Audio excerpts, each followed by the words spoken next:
La parole est à Monsieur Denis Baupin. Merci, Monsieur le Président. Ma question s'adresse à Madame la Ministre de l'Écologie. S'il vous plaît. Vous le savez, notre groupe est très préoccupé par la sûreté nucléaire. Madame la Ministre, il y a un an, je suis allé à Fukushima. S'il vous plaît. Ce que j'y ai vu, je ne l'oublierai jamais.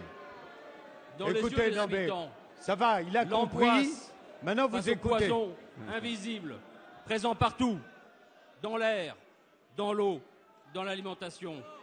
L'angoisse des parents sur la santé de leurs enfants, leur croissance, leur capacité d'avoir des enfants plus tard.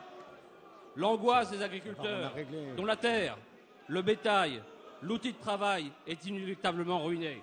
Après l'accident nucléaire, les conséquences dépassent ce qui est humainement et moralement acceptable. Une zone grande comme la Belgique, propre à la Corse, est contaminée. Monsieur Baupin, s'il vous plaît. Mes chers collègues, nous avons réglé ce problème hier.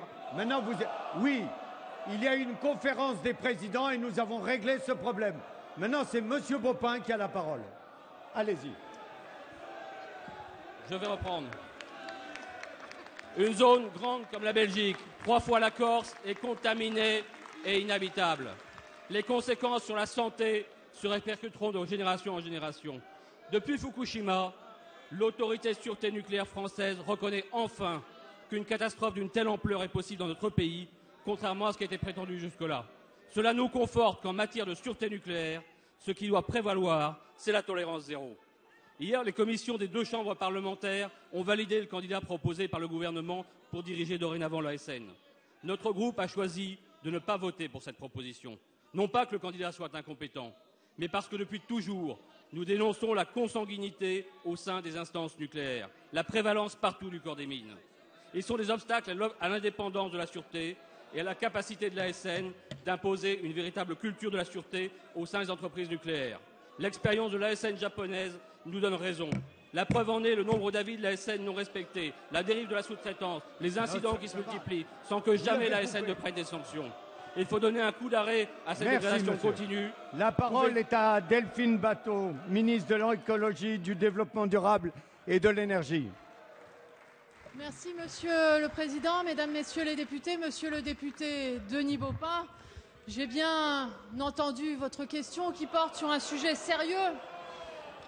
L'autorité de sûreté nucléaire est une autorité indépendante qui contrôle la sûreté des installations nucléaires et elle joue en effet un rôle majeur, en particulier dans le contexte qui fait suite à la catastrophe de Fukushima dont vous avez rappelé les conséquences.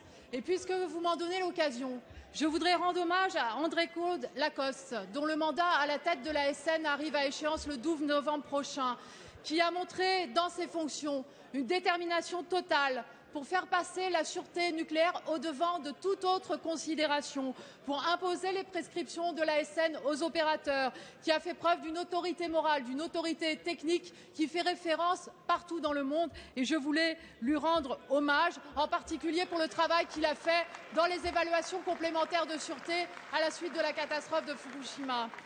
Pierre-Franck Chevet est le meilleur choix pour lui succéder.